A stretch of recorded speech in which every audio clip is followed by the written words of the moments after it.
Welcome to Improv the Podcast. On this week's episode, we're joined by an old friend, a long-lost improviser, Gavin Konstanzer. Let's hit it!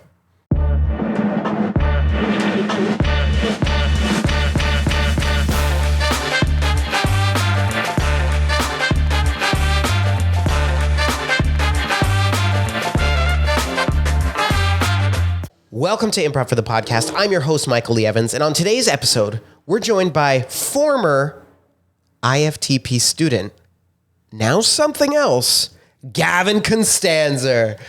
Wow. Delightful to be here. Thank you so much, Michael. Gavin, thank you for waiting 60 episodes to come back to the podcast. Yeah, I've been on the edge of my seat, just waiting for my ticket to get pulled.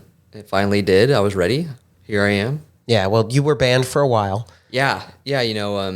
The scandal got the best of me, but my lawyers actually prefer I don't talk about it. So Yep. Sorry. we'll just leave that. Shouldn't have even brought that up. It's okay. Apologize. We can cut that. We're not going to. Terrific. I'm a very lazy editor. So that's just staying in. Sorry, lawyers. Yeah. But Gavin, how you doing tonight? I'm doing fantastic, Michael. Yeah, it was just a pretty standard day for me. I've been doing a lot of improv lately, and yeah, finally it feels like summer is here. It's the double-edged sword because the hills are turning brown a little bit. It's a little sad. So warm. We're gonna have a nice warm weekend. Life is good. You're selling it. Nice warm weekend. Oh man, it's not lovely. Yeah, I know. It's like t-shirt time. We're not quite at short season yet, so that's good. No. But so this is like peak spring into summer fashion is happening right now. And truthfully, I'm not the biggest fan of shorts. Yeah. So I think this is prime season. Yeah. Yeah. It's still pant comfortable, but warm enough for a t-shirt. Yeah. And can I ask, what is it about shorts that doesn't do it for you? I don't know. It's just I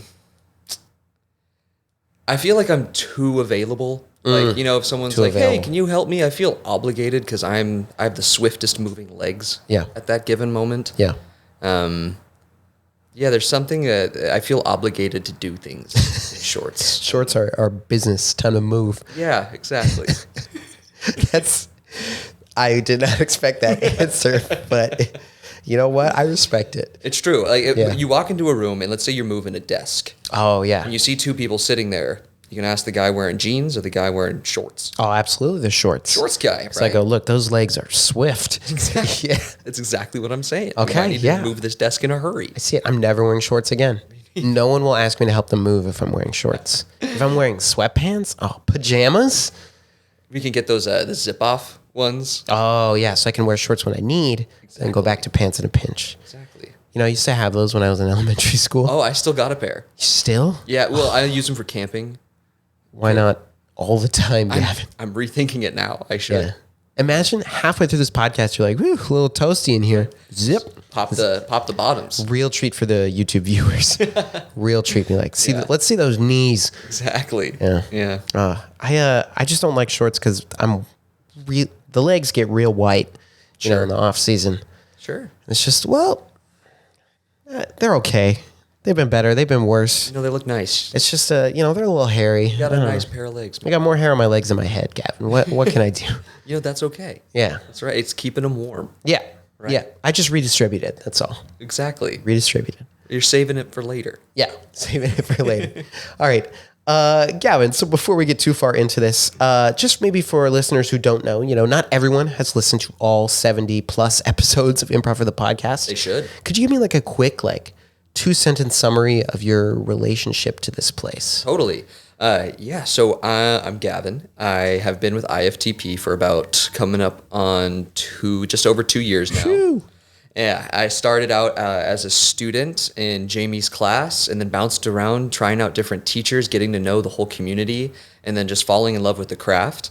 And then about 4 or 5 months ago, Matt approached me asking if I'd like to start teaching. What? Yeah, and so I've been teaching off and on for when some of the other teachers want or have an obligation. I'll sub in for them. I did get to have my own class for a little while, and we're still working out what night of the week is going to be best. Get some enrollment up in there. But yeah, so now I've transitioned into the role of a faculty member. Yeah. However, I still am a student. I still take classes every month. Double trouble. I can't get enough of it. There is something distinctively different about being a student compared to being a teacher, and I can't get enough of either. What an excellent teaser. Well, welcome to the faculty, Gavin Konstanzer. We're going to explore what that difference is. The student-teacher life, this fine line. You're a man of two worlds. That's unique perspective. So we're going to get into that in a little bit. Sure. But before we do, Gavin, we got to play some three things. Of course. I thought she'd never ask. Three things. Well, I asked you 60 episodes ago, and I'm asking you again tonight. Excellent. So we cooked up some fresh categories for you. We'll see how these go. All right. These are three things. First category, meats. Steak. 1. Chicken. 2. And pork. 3. Oh, nice choices. Second category, late night snacks / meals. Cereal. 1. Fruit. 2. And candy. 3. Very nice. Last category, surf spots. Oh, Leo Carrillo. 1. Doheny. 2. And Newport. 3. These are three things. All right, circling back, meats. Yeah, you basically listed them in like the best order, so I think so. I have no complaints. Yeah. I recently discovered a butcher shop. I don't feel like I know it well enough. You got a meat guy? Plug it. You got a meat man? I have a meat guy, and honestly, it's like it felt kind of like a graduation into manhood. That's like, yeah. Yeah, I thought I hit all these boxes and checked all these levels of like what it meant to be a man, but going into a butcher shop and having a conversation with a professional about meats, there's so much more. There's so much more that I didn't know about. Cool. But yeah, actually, saying pork in that list, I haven't had a pork chop, and I can't even remember when. Now I'm craving pork. What about like carnitas? Carnitas, I've had very recently. Okay. Yeah. So we'll take that. We'll take it. But like a good pork chop? Yeah. It's been a minute. Getting hungry over here. All right. How do you like your steak? I go with medium rare when I cook it myself, or if I'm in a steakhouse, just because I trust it. Yeah. But let's say I'm like because I do a lot for work. I have to do a lot of catering. I don't do the catering myself. I order a lot of catering. Yeah. You're like, all right, what are we going to get for everybody? And you always have to go medium. Yeah. Better just to be safe. In like a mass prep scenario. Yeah. It's a good call. Yeah, but I go medium rare usually for steaks, and heavily seasoned or marinated. Ooh. The garlic herb butter. Yeah. Oh. I'm a big flavor guy. Some people are like, no, I want to taste the meat. I'm like, yeah, I want to taste the meat with butter and garlic. Yeah. Excuse me. Have you tried butter and garlic? Yeah. It's great on bread and it's great on meat. It's great on everything. Oh my gosh. It's so good. Yeah. Veggies, like everything benefits from butter and garlic. One more steak question for you. Do you think medium rare plus, is that real? This is the first I'm hearing of it. Okay. So I'd say no, but I'm in a couple of Reddit communities that are centered around steaks and meats. Yeah, that's a good way to like learn techniques, I wouldn't recipes. Put it past, exactly. I wouldn't put it past them to have differences. So I'll give it to them, to the meat lovers out there. Yeah, if you're at Outback, probably don't order the medium rare plus. No. Doesn't exist. But maybe you go somewhere real snazzy, like a Houston's or, one of those kinds of places. And no matter where you go, get the bloomin' onion. Oh, yeah. Oh, man. So good. With garlic and herb butter. Of course. That does not need that. Well, yes, it does. All right. That second category I asked you, I don't know why I went food for the first two categories. Didn't even realize that until right now. Those are some great late night snacks. You said cereal. What kind of cereal, Gavin? Be specific. Yeah, I know. This is improv. This is improv. I should have been specific because I did have a specific cereal in mind, but I can't remember the name of it. Nice. I just discovered it. It's a healthy cereal. It's Magic Spoon? It's not Magic Spoon. Okay, so expensive. Exactly. Magic Spoon is magic. It's expensive. Yes. It's expensive spoon. Yeah. Yeah. But it was right next to it. Catalina Crunch? No, that's the thing. That's what went through my brain, so I just said cereal. But that being said, I did notice after my three categories, I think I said all sweet things. You said cereal? Fruit. And candy. I mean, fruit is a standout though because it's like it's real food. Yeah. Well, cereal is. I don't know what cereal is. It depends on the cereal. True. But if you're going healthy cereal, is it like a keto kind of like?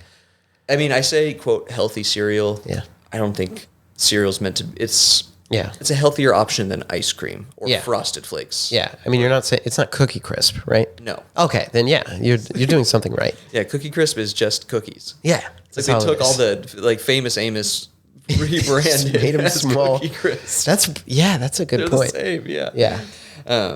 But that does raise the question of, I'm not sure if you do this, Michael, but I do it for sure. When I eat foods, I try to balance sweet, salty, sweet, salty. And generally, I like to end on a sweet before I go to bed. So I think that's why all my late night snack foods. Yeah. It's a good way to polish off the day. Exactly. I'd say movie theater. I like that strategy because it's like popcorn. Yes. That's a little, that's your savory, but then like candy situation.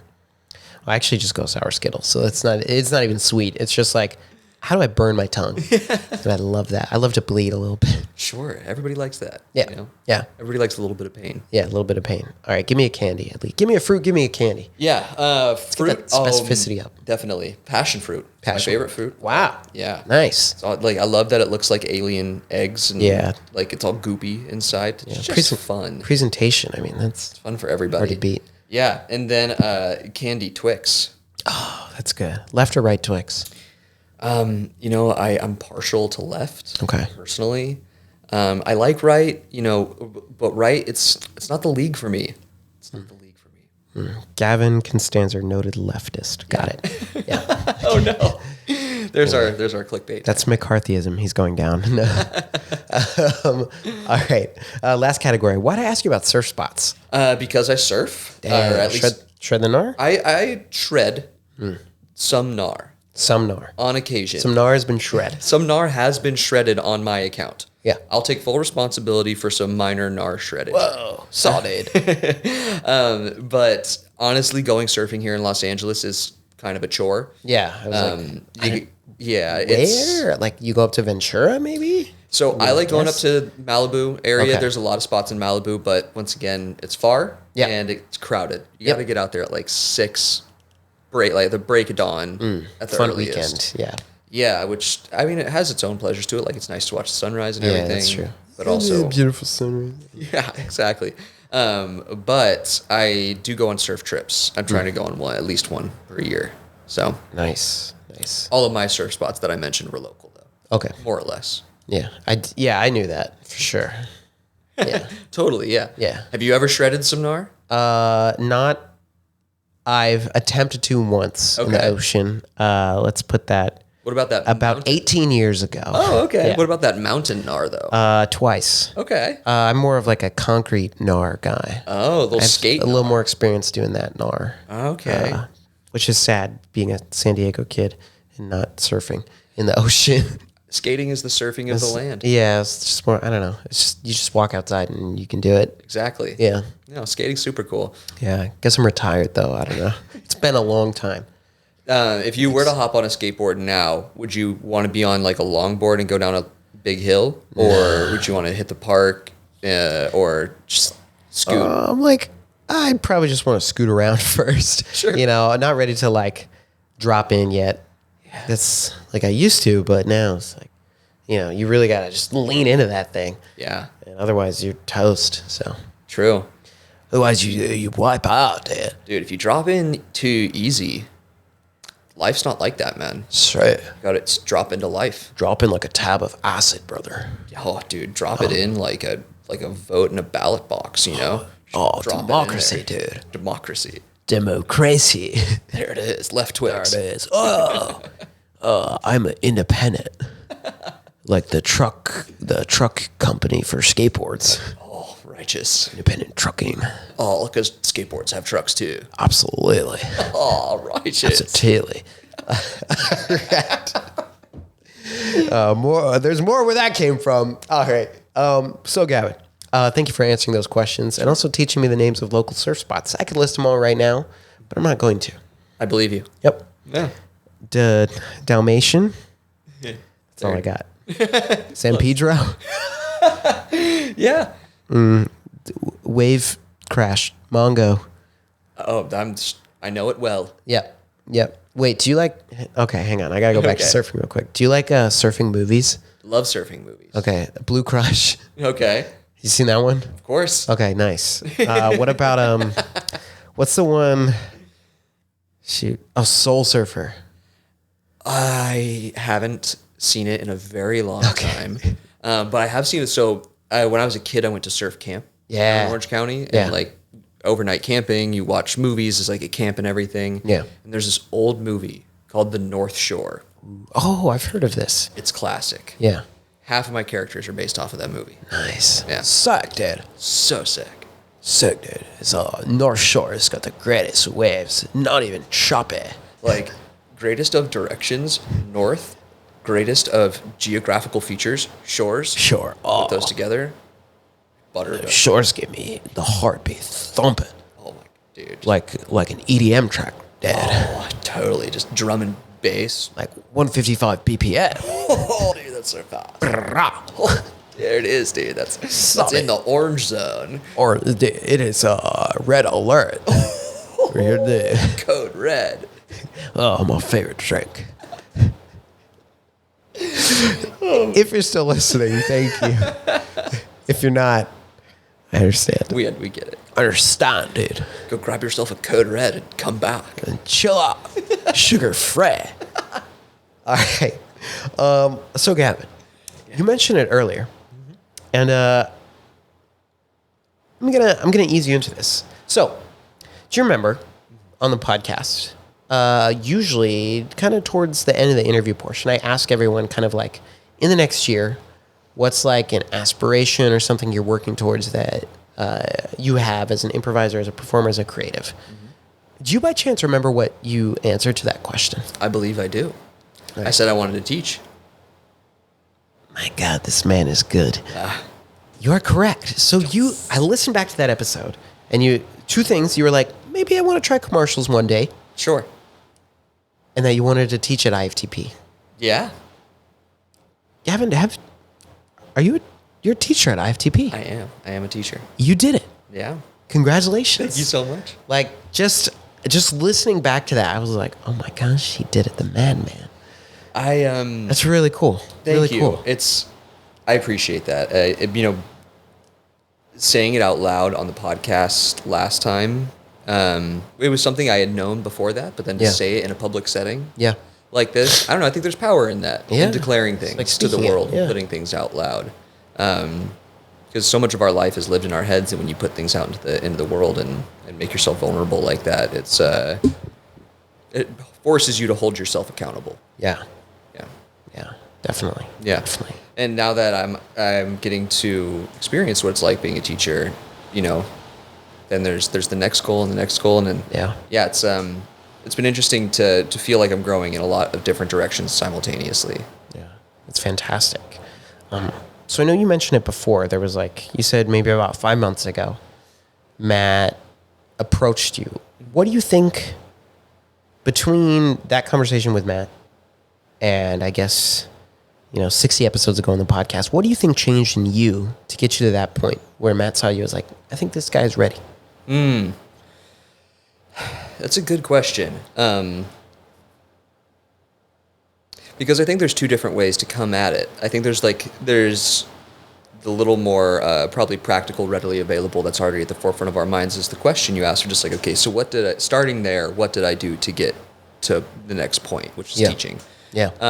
And really, I just kept doing improv. Yeah. And I kind of trusted that if that's the direction I'm headed in, that's what I'm aiming at. It's very far away, but I'm aiming in that direction, and I'm going to trust that the things that I do are going to take me in that direction. The other way of looking at it is I was always meant to be a teacher, and deep down I kind of knew that underneath, but I hadn't fully realized it yet and gained the confidence yet. It just depends on kind of how you look at time, I suppose. But something just had kind of called within me, whether it's my history as a school teacher, because I used to teach science. Yeah, and, teachers. Yeah, and I learned immediately as a school teacher that you learn so much from being a teacher in a very different sort of way, and the exact thing is true of improv. So, yeah, I'm really shocked and relieved at the same time as to how it's all coming together. Yeah. It's pretty crazy. Just whoa, that was a little over a year ago. Yeah. And then now you're like, boom. Exactly. I've only been in this room to get props for a show since then. It's been so long. Oh, yeah. Sounds about right. Yeah. Got some props in here. You see there's a rack with Matt's costumes. Yeah. That he just personally owns. I know, right? I think that's what that is. Yeah. Very nice. Very nice. Okay. So, Matt asks you, he goes, "Hey, Gavin, I'm going to speak to you after class." But he meant it for real? So, yeah, it's he had texted me saying, like, hey, can you come to class early? I wanted to talk to you about something. Don't worry, you're not in trouble. I'm so glad he said that, because that's immediately where my mind goes when somebody wants to talk to me about Before anything. class. Does that mean he doesn't want you to attend? Exactly. Yeah. So I was like, okay, it's something good, something positive. We met up here in the lofts, and he mentioned, his words were like that he's been listening to the feedback that I would give other students, because after we end a scene, Matt will ask the class, what were some things you noticed? And ever since I first started, I've always had to say something that I noticed, whether that's just because I can't shut myself up, or what it may have been. From that, Matt had said, like, I've noticed the way that you have analyzed scenes, and like you understand, you know what, like, the components of a great scene are. I think you're ready to start teaching. And so from there, they were like, okay, great. I had to start kind of mentally preparing once he said that, that I was ready for that, and really started to put myself in the shoes and assume the responsibility of creating lessons and guiding a class. Yeah. And some of that you already knew how to do in one way, because you've been a teacher before, but now applying all your improv knowledge to that, rather than being like, this is a cell. Yeah. You know? Yeah, exactly. That stuff, which is really cool. Yeah, and it's still very much, I don't know, I have a distinct memory of a little kid of learning about trial and error. Yeah. And just being like, this is such BS. I hate this. I hate trying and failing and trying. It does suck that that's the way it is for everything. Everything is trial and error. Yeah. So that being said, finding something that I'm passionate about with teaching, it's like trial and error doesn't seem so bad. Yeah. Yeah, with improv, I would put these lessons together and have all these different activities, and then have it fall apart in class. And turns out that, like, the activities were too advanced for the students I was doing, or too simple. You got for to the students gauge like the level. There's so many different aspects to it, and then afterwards, instead of being like, "Oh, my class didn't work. I didn't teach them better," it was just like, didn't work that time. Thank goodness we get to try again next week. And granted, it's never. I'm always suffering way worse in my head than I am actually in reality. Usually people enjoy the class anyways. Yeah, they're not rioting. They're not trying to burn down anything. Like, yeah. It's great. They're not trying to fight you. No, exactly. Which is, I think it's going better than you think. I think so too. You know? Yeah, but I think so long as the teacher is still feeling that means they're doing a good job and are only going to continue getting better. You know, if you don't care, you're just like, yep, that was the lesson. Yeah. Then it's like, well, come on. But, like, I think people generally understand that teachers, like, are also growing in their craft every time they do it too. Sure. Yeah.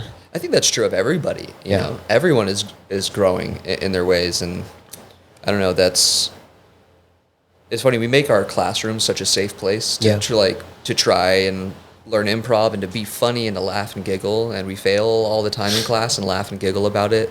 I think we need to we all show each other a lot of, like, cut each other a lot of slack and show each other a lot of grace. I think everybody needs to do that outside of the classroom too. Yeah. Yeah. I wish you'd given me more grace before we started recording, you know? Yeah. You know, about that $10,000 I owe you. It's a lot of money, Michael. And, you know, grace only lasts so long. I said I'm good for it. I know it's been a year, but I'm good for it. Okay? Yeah, I'd rather you be great for it, you know? Just a little, or awesome. Let's take it from good to awesome for it. I'm okay for it. We'll get there. Yeah. We don't want to use the listeners' time for that, though. Yeah.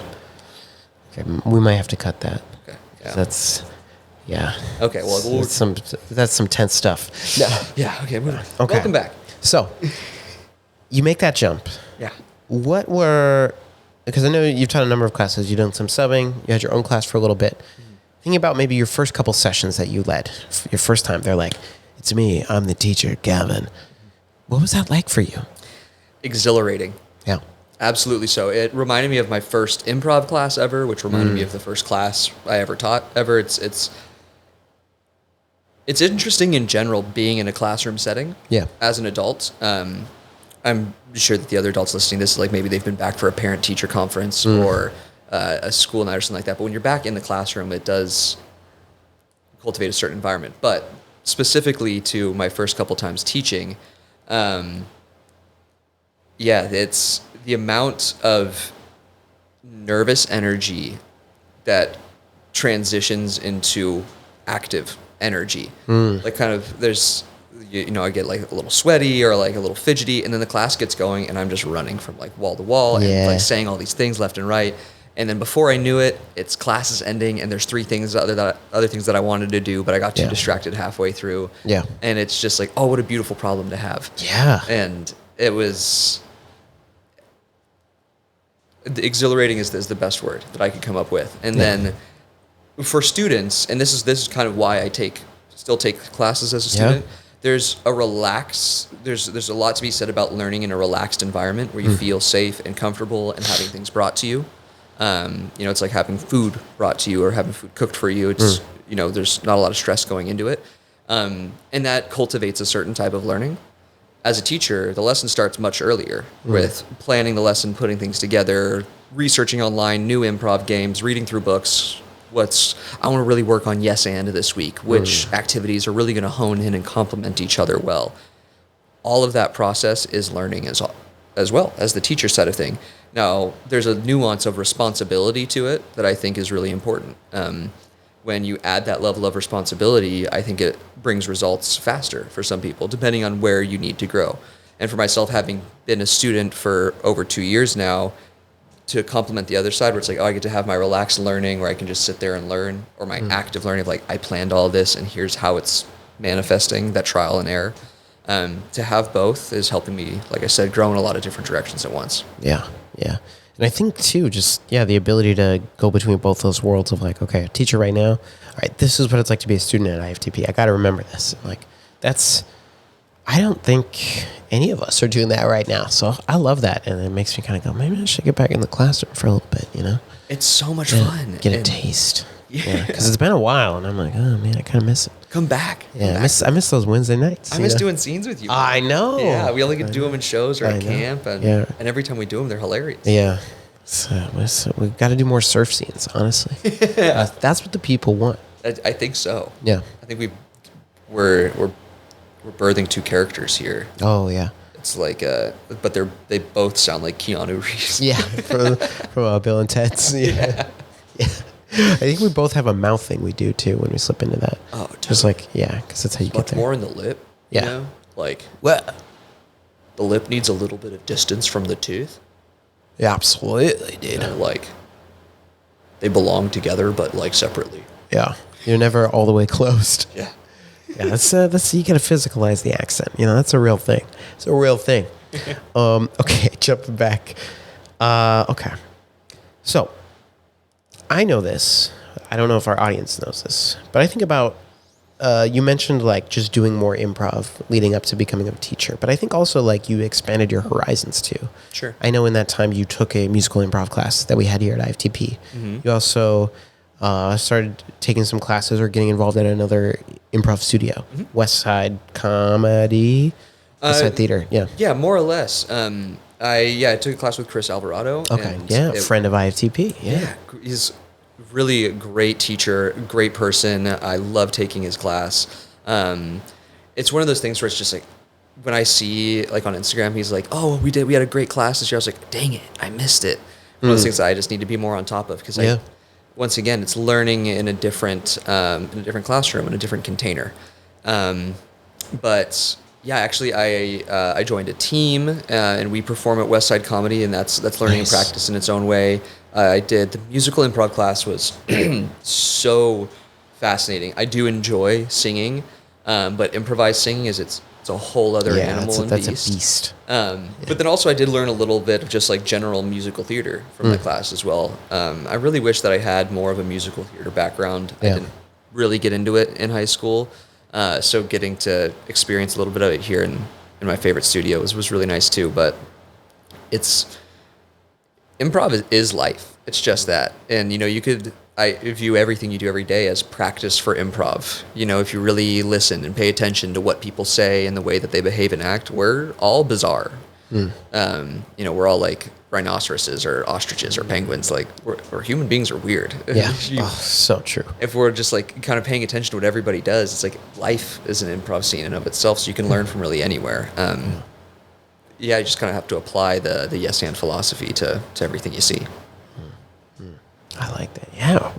Also, we are so weird. Yeah, you mentioned those animals. I'm like, yeah, I think we're probably weirder. Yeah. In a way. I like to think that aliens are watching us, just giggling. Entertainment only. I think of that every time we dance to music. Oh, yeah. Like if aliens are watching us, like what are they doing? I don't understand this. Oh, they're wiggling again. They're wiggling and jumping all weird.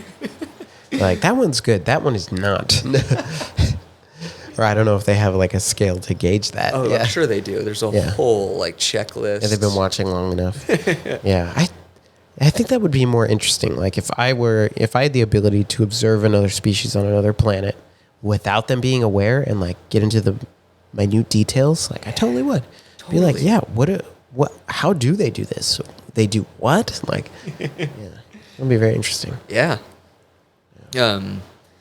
Yeah, and I know they did that joke on South Park where it's like the Earth is like a TV show. Oh, yeah, huh. For other aliens and whatnot. Yeah. I think our show's kick ass. Oh, yeah, absolutely. I mean, it hasn't been canceled. Yeah, not yet. So how many seasons? Depends on who you ask, but a lot. Yeah, a lot of seasons. A lot of seasons consecutive. We get new casts every year. Yeah. And hardly any reruns. But never. Yeah. Well, I don't know, the selection. Depends on who you ask. Yeah, could be a rerun, could not be, I don't know. Yeah. Leftist. No. Left Twixist. Yeah, left Twixist. Okay. Yeah. All right. So thinking about kind of your teaching style, and I know it might be something you're still forming, right? Yeah. Still shaping. What do you think is like something that's signature to a Gavin improv class? Be like, if Gavin's teaching, we're gonna do this exercise. Mm-hmm. I'm gonna bring this particular thing to the room. Yeah. Yeah. What is that? And it's hard for me to say because I know every teacher has different components to each of their classes. Yeah. But like you're saying, every teacher does have a sort of style to them. I think in my classes, what you're definitely going to get a lot of is a good amount of, I don't want to say like philosophical analysis, but I really like to take what we see in the scenes and then apply it to improv as a whole and then try to apply it to life as a whole. That way, you know, like I was kind of saying there, you can learn about improv from watching people and just watching life and vice versa. You can learn about life by watching improv. So I really do like taking the time to ask everybody for their opinion after a scene. Get that feedback. Yeah, and then it'll vary. I do like to pick one particular skill. And while every scene you do builds every skill, some are more tuned towards others. I mentioned like a yes and class, so I have a lesson plan that's kind of tailored all around yes and yes and for newer improvisers, yes and for more seasoned improvisers. I have another class set that's all about characters, and I like talking about that with the class. I don't want people to walk away from the class and being like, oh, it was a fun class, we learned some cool things. I want them to walk away from class saying, I learned how to do a character today. I learned how to apply yes and more often, to give people the vocabulary to say, that is what I learned. And I think every teacher does that to some degree, but those are just some of the things that I try and focus on in my lesson planning. Yeah, I think that's the teacher in you, like the school teacher in you, with like the objective and like what's the artifact, right? Like what are you going to walk away with? Yeah, I got a like, vocabulary list. Students will be able to, because I think I do a similar thing with the sketch class. It's like, all right, these are our objectives for tonight. So by the end of the class, this is what you're going to have. You don't have it now, but you will later. Like exactly, and I love to do it that way. It's fun. Well, and I learned in my teaching credential. On how to begin with the end in mind. It makes it makes lesson planning so much easier because it's when you're sitting there and you're like, okay, I have to teach an improv class. What are we gonna do? And then you can get lost in thought. There's an infinite number of things to choose from. Because it's improv. So then you have to ask, okay, well, what do I want them to focus on and learn? Yeah. And then you start with that. At the end of the class, I'd like them to walk away with a new character. Yeah. And so from there, it's like, well, how do I build characters? I learned my characters from these games. Yeah. And then doing like a lot of picking everything based up to that endpoint. And then it just kind of falls into place. Like, oh, now I have a lesson that I could tweak and adjust. Yeah. It was very nostalgic for me doing it. Because I hadn't done a proper lesson plan in like 5 years. Yeah. Yeah. Oh, man. You got to get a scope and sequence, Gavin. You got to get all this stuff. If I What print 'em all out. standards? Yeah, if I print them all out, put them in a binder, it's a curriculum now. Yeah, there you go. There you go. Hey, you got to write the first improv curriculum. I don't know if there is one. There probably is. I don't think there should be. Yeah, because it's looser than that. It's not like, Exactly. these are the ways to know improv.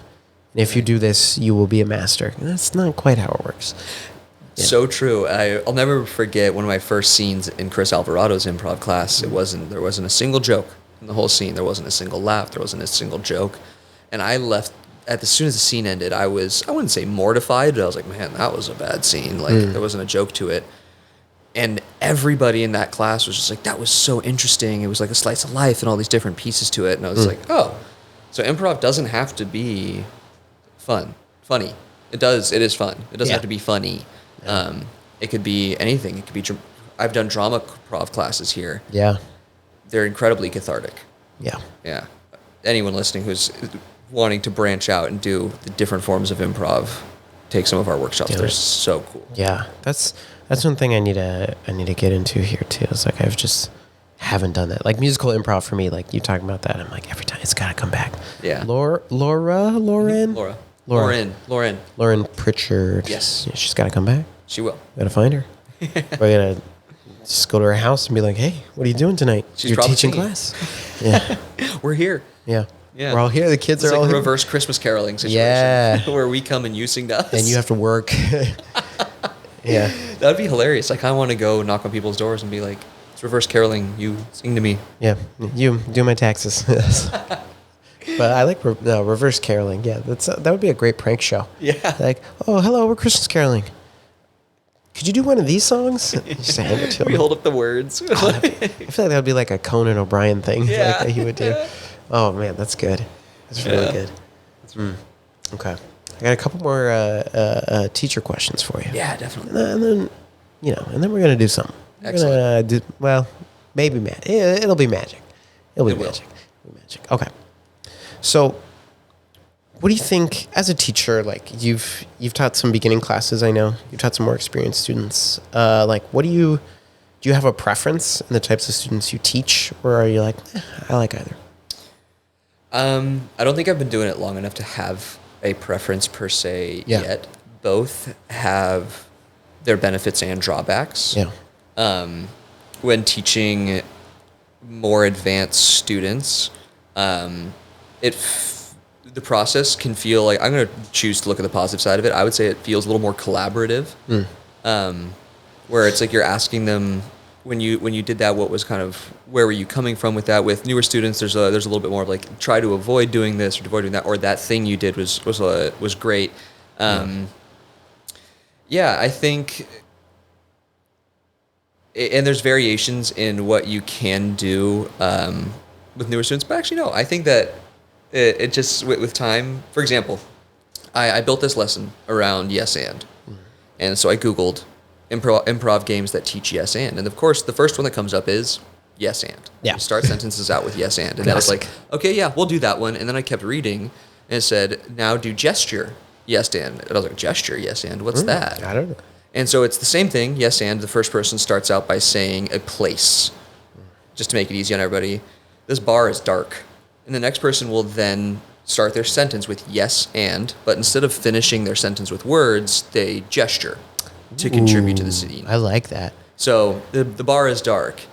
Yes, and they mime trying to read the menu really, really close. That contributes information to the scene. Yeah, The if you're initial paying person- attention. Yeah. Yeah, the initial person then has to say yes and continue with the gesture. So the scene just becomes them saying yes and with gestures back and forth. Ooh, I like that. And it's a beginner, quote unquote, game. Yeah. I got to do this with more advanced students. And I did it with them, and we all learned from it. So to say like particular activities for particular grades of students, it just comes down to your personal state of mind and setting. If you come to class with a vigor to learn, you will learn something. If you treat every interaction and every person like this person has something they can teach me, you'll learn something.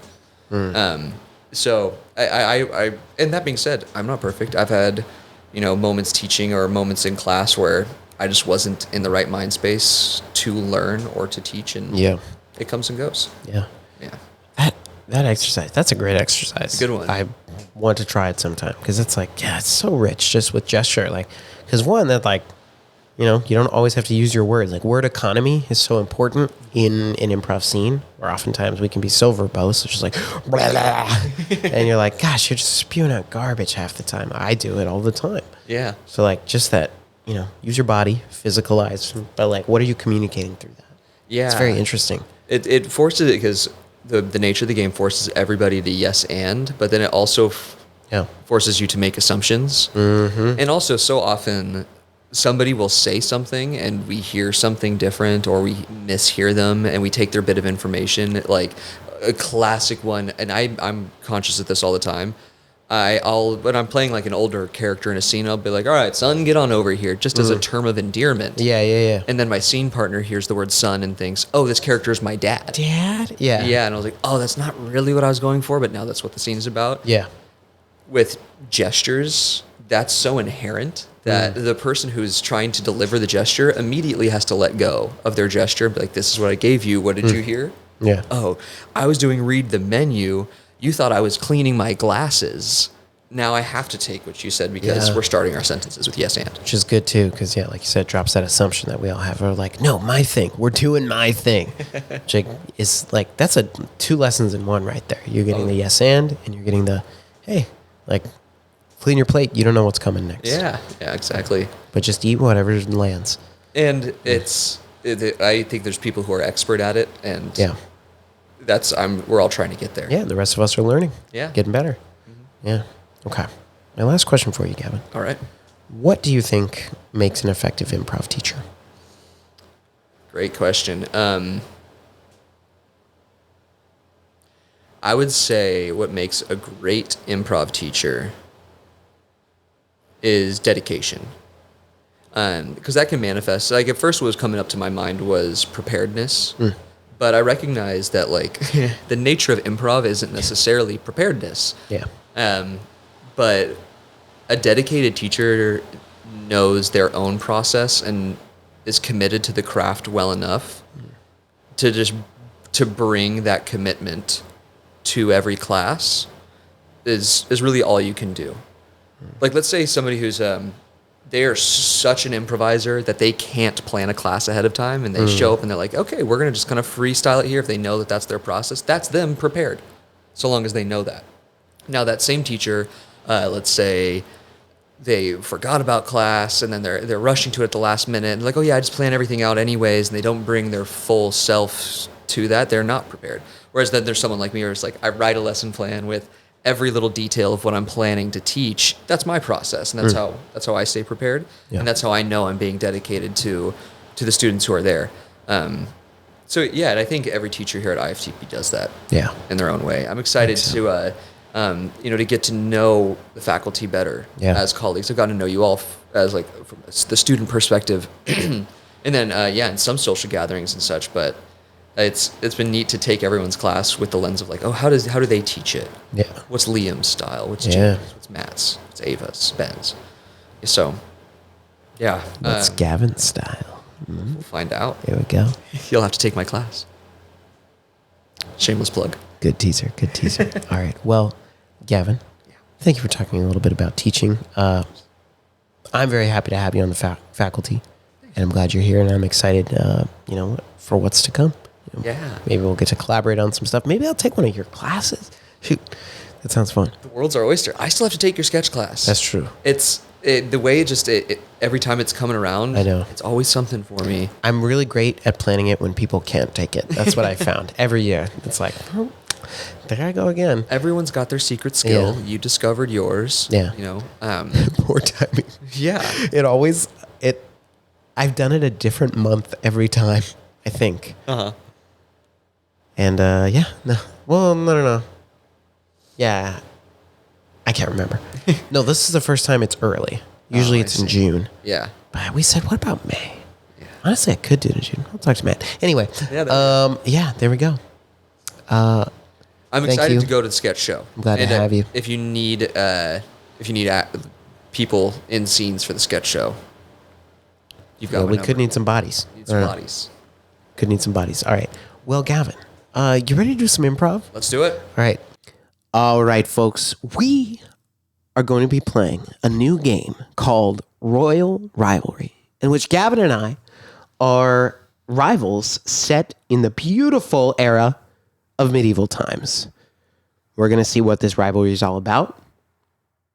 We're going to see what happens with it. And that's all you're going to get. We're just going to explore this. A rivalry in medieval times. All right, this game is called Royal Rivalry. Here we go.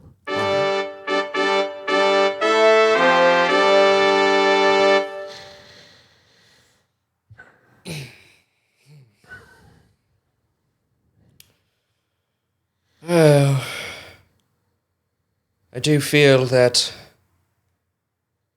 these times are almost half over. That we're about halfway through all this time of evil. My lord, your reign has been a bit tumultuous. Oh. That's why... But I was about to say, Clevis, that's mighty snipey of you to say. Well, my lord Thaddeus, the people yearn for peace, and yet you're constantly waging war. Well, Clevis, I think the thing that you fail to understand is that a kingdom not at war is also not at peace. Peace is a facade. Peace is just what the people think it might be, but truly underneath it's like a boiling cauldron of hate, waiting to be lashed out upon mine enemies. So my lord believes that peace is a facade. It doth not exist. Peace is but a leaf on a river top, waiting to be sucked under by the current, only to be ground into the dirt and then slowly metabolized by decomposition creatures.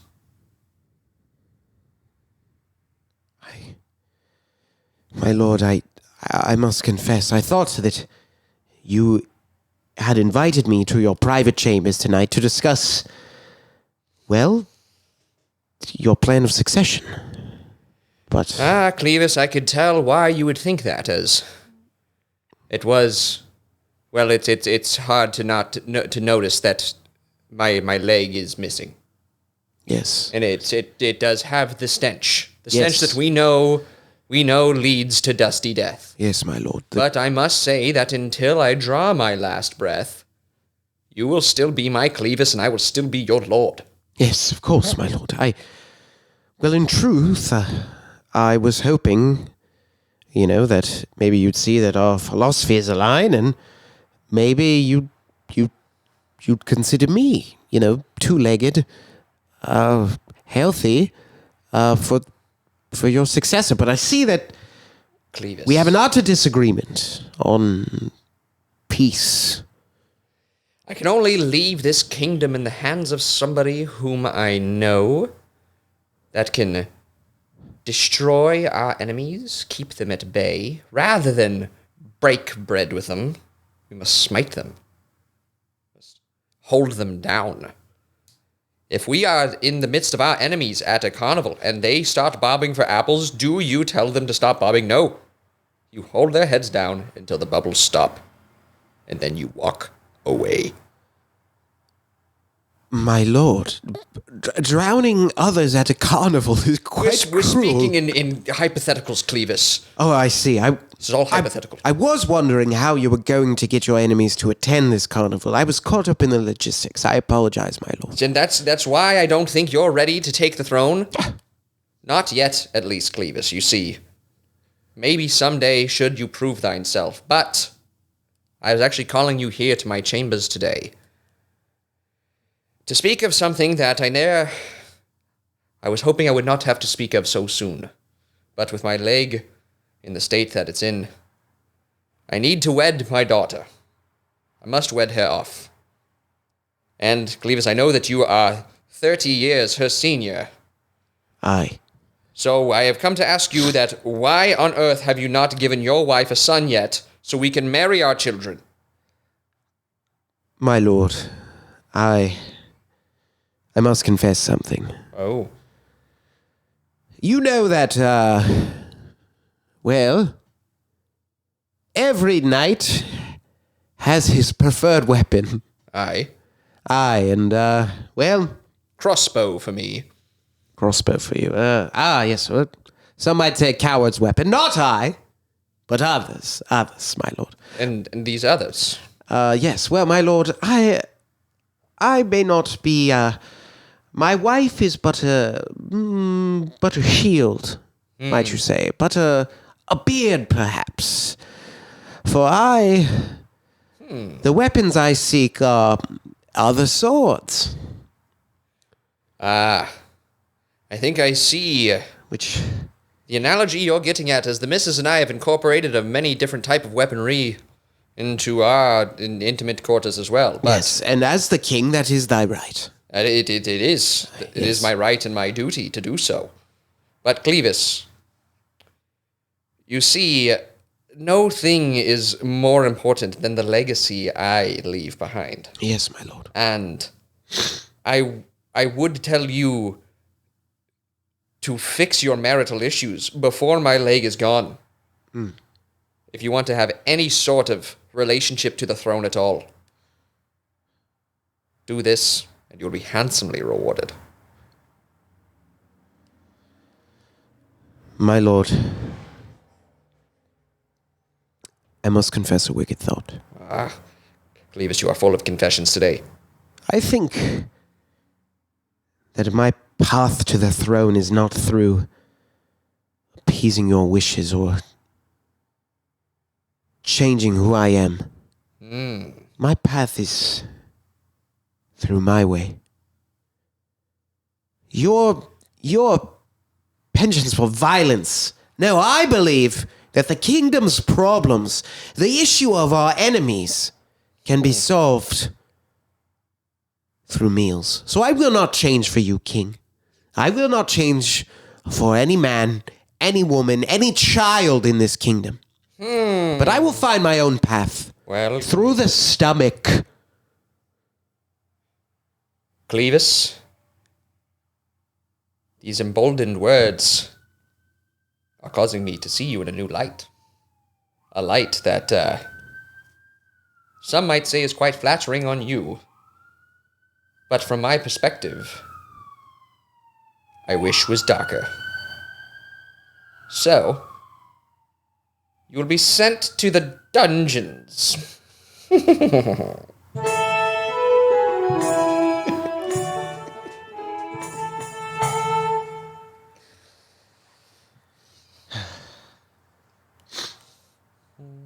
It has been a long 10 years down in these dungeons.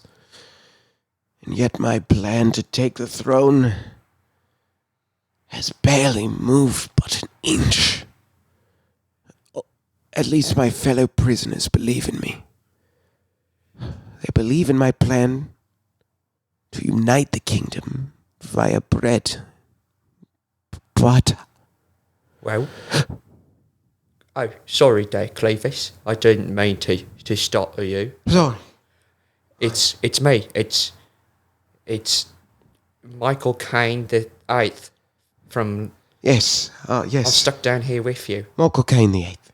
I just wanted to say, as I overheard you were sounding pretty down there. It's not the ways that you fall down to the throne. Yes. It's the way that you climb back up into it. Thank you, Michael Caine the Eighth. I think today's the day. I've been rotting in this prison by decree of the king that no good, rotting leg Thaddeus. That king is rubbish. I don't like him. I believe that you and the other prisoners, we could rise up together. And through my vision of peace through food, we could take this castle for ourselves. Clevis, I will follow you into any battle, into any hole, into any play, whether it be a good play or a bad play. I would go in there with you. I would follow you in, but I would not be the first. You'd have to go first because I'm kind of a chicken. Hey, what's going on in there? Don't mind. You woke me up from my nap. Oh, we're so sorry, Greg.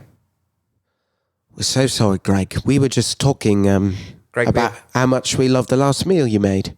It was so great, Greg.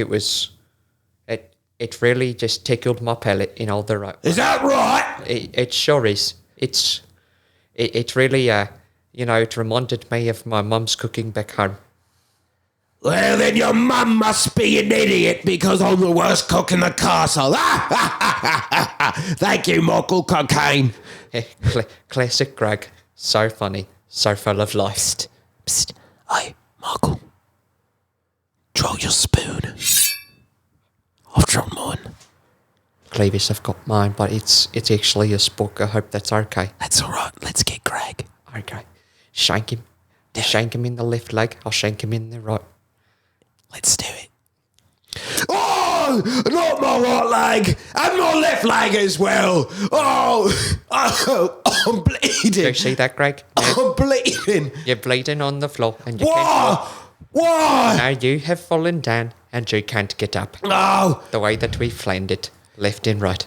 If only I could send some alert about my life that it's in trouble. We'll be sure to tell people after and he's expired, just as we planned. Clavis, lead the way. I'm following you. Wait. Michael, I must preface that I did not plan to take this kingdom through violence. But he did have to die. Clavis, you are the most enigmatic leader that I could have ever hoped to follow. So I'll let this one slide and we'll just chalk it up to he had bad knees and he fell. Thank you for understanding. Sometimes, don't tell Thaddeus this, but sometimes a little violence is necessary to establish peace. A drop of violence in the lake of danger is just, no one will even notice. And that's the truth. You're so wise, Michael. All right. Following you. Up the stairs. Let's head up to the castle.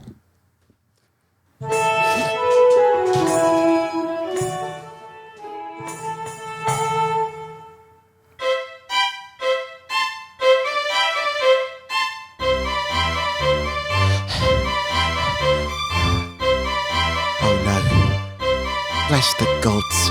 Of course, it's a royal ball this evening. Hear ye, hear ye. Hear ye, hear ye.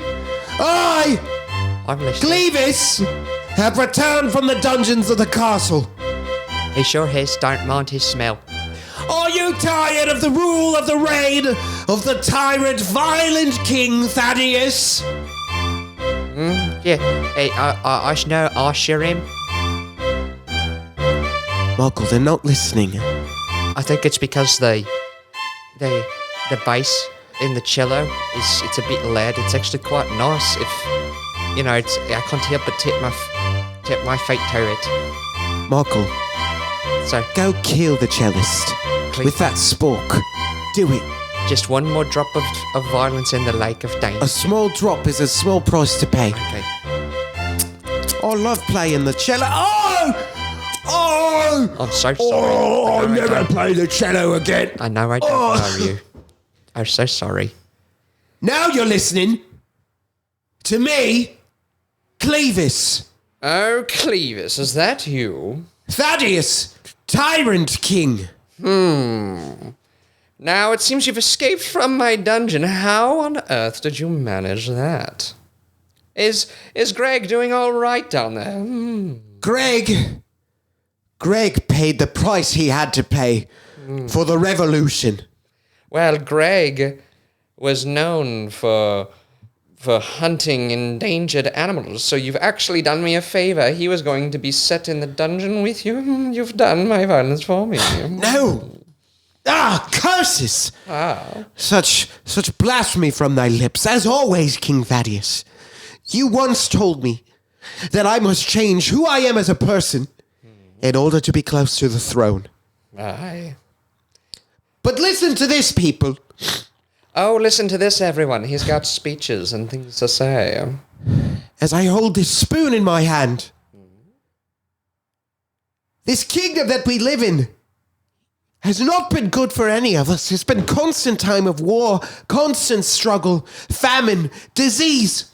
But I want to promise you something. Nay, I want to offer you something. Food. A shared table with both us and thine enemies. And peace. Peace through bread. Peace through meat. Peace through your mother's breakfast. Something different. What say you to that? Well, I, for one, think that it sounds great, everyone. I think that we should listen and, bite into food and not each other. Oh, Michael Caine. Classic him, just always being so positive and uplifting. He's my greatest friend. Well, he's Like your you used to be. only friend, because as you see, everyone else in this party is fat, well-fed, plump, as it were. Yes, sorry to speak up. I'm a supporter of King Thaddeus. His policy's been great for my horse breeding business. Look, what's his name, Thaddeus? It is Clevis. It's hard to even Cletus. remember because he's so forgettable. Clevis, it's like cleavage, but with is instead of it. Oh, King Thaddeus, you're hilarious. Well, the point is this. The Horsing Guild. King Thaddeus, you have our support. Diplomacy through food. I Frankly, appreciate sounds it. stupid. Yes, and Demetricles, I What? always appreciate your support. I think that young Clevis here has gotten a bit ahead of himself, and No, he appears to have soiled his own trousers. because of my passion. Oh. My passion for peace. Don't you people understand that the way we've been doing things isn't right? I stepped on someone's toe the other day and I felt really bad about it. Yes, that's what I'm talking about. Remorse. Guilt. Anyone else feel bad about something they've done?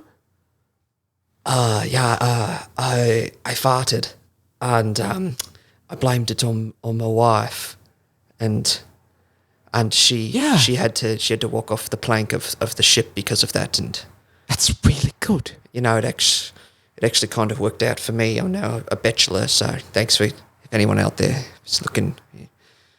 It seems that the room is divided, Clevis. You've roused some of my subservience. Yes, we've all felt bad about doing something at some point. And what I'm trying to get us to realize is that we've been doing bad a long time. But Clevis, you forget. As such a good, altruistic man as yourself, you might have forgotten how good it feels to be bad. Well, What was the last bad thing that you did that felt good, Clevis? Pray tell. I killed Greg. I know it. I know you killed Greg. And how did that feel to watch the life leave his eyes? It felt good, Thaddeus. I said he stood in my way. He stood in the way of my path to the throne. Exactly. And now, Clevis, I shall set you free. But not free to be a man of this here kingdom. You see, you can take your food-based kingdom and you can try and live out your ways of peace and wrestle with your own inner demons, but eventually you will come back. You'll come back and you'll stand outside my gate to rue the day that I cast you away because I was right. Because I knew that violence is always the answer. Violence is the only answer. So go. Raise your kingdom. Raise your keep. Prepare your munitions. Sow your seed. Start your family. Build a business. Go ahead and take out life insurance policies on people. Do whatever it is that you need to do, but know that your day will come when you sit here in front of me and weep. Thaddeus, it has become clear to me that we can not both exist in the same kingdom. Nay. You're right, I must take my visions elsewhere. Take those eyes and look not at me, but look into thine own heart, and then see me there, giving you the middle finger. Yes, and, well, frankly, I think if there's one thing I've learned from this is that sometimes a little bit of violence is necessary to get the job done. 'Tis but a drop of violence in the large, vast ocean of danger. Well said, friend. I believe it was me that said that first, actually. Nobody asked you, Michael Caine. Michael Caine, will you join me? Will you be my right-hand man? Well, actually, I've grown to quite like the dungeons, so I think I'll go back and hang out with Greg's corpse. Okay, well, You're on your own. I'm not going to look into that, but whatever makes you happy, friend. Good luck, Clevis. So I'll take my horse. Thank you, horse master. I appreciate the expense. Yes, Demetrocles will give you a horse. Yes, thank you for taking a horse. That's one of our shitty ones. I'm feeling rather benevolent as it is, my royal ball and all. You picked the right day to make your leave, Clevis. Thaddeus, Aye. there's just one thing I must do before I go. Aye. Give me that leg. Clevis, I will give you mine leg, but just I need you to... Okay, take your spoon out of the air. That's not going to do nearly as much damage as you think it will be. I'll put it give away. you the leg. I will give you the leg. Okay. But this leg must sit upon thine wall for 9 days, or else be cursed. Aye. Go raise thy kingdom, fight me later, after a few seasons. And may we meet again on the battlefield. May we.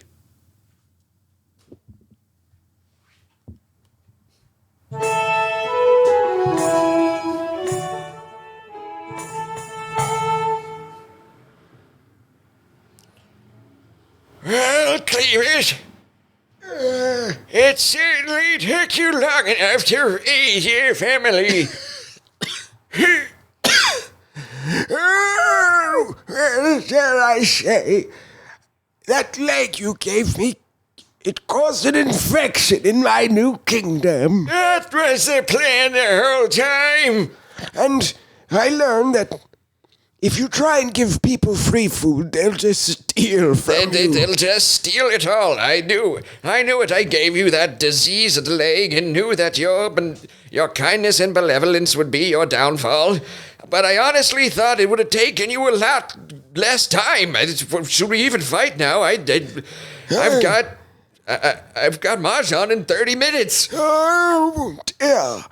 Well, frankly, I've brought my army. It's just me. I thought that more would come from the Horn. But hey, that's impressive long work from you there, Clevis. Yes. Well, in my time building my kingdom, I've learned this. People will take advantage of you. Yeah. I never found love. It doesn't exist. Because I broke up with my wife, and then I never found a man. So that was bad choice. Clevis, I think love is all a ruse. Yes. And honestly, this whole kingdom business, what do I have to show for it? I killed so many people. Well, and it felt good the whole time, so I guess, fuck it, I had a pretty good life. You did? Yeah. Would you be willing to kill one more? I'm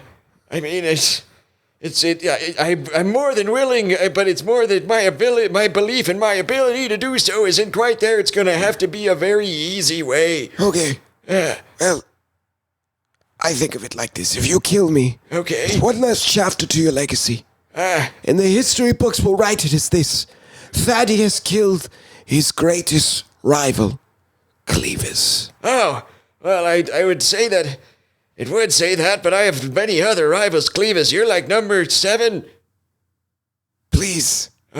Please, come on. Okay, well... I need this. Hang on. Look, everything else I've done is failed. Okay, I'm getting to it. Let me get my crossbow. If you kill me, it might be my only way to gain any sort of legacy. Well, sure, it's, I'll use a steel crossbow bolt. Absolutely. But they take a little bit longer to load than other bolts do.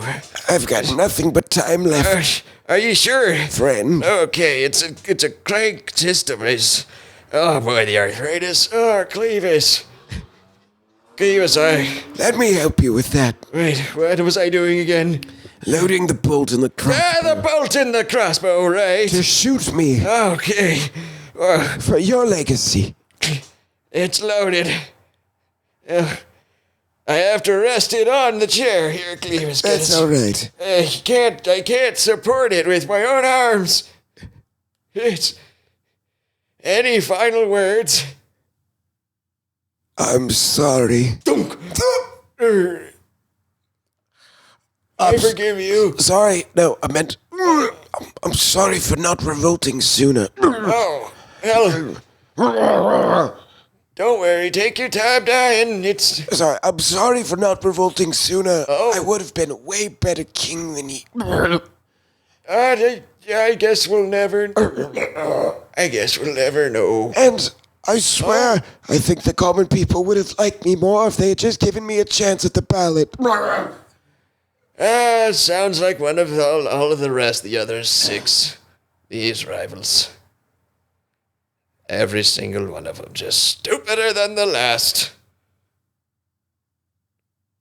Time to go take my Metamucil.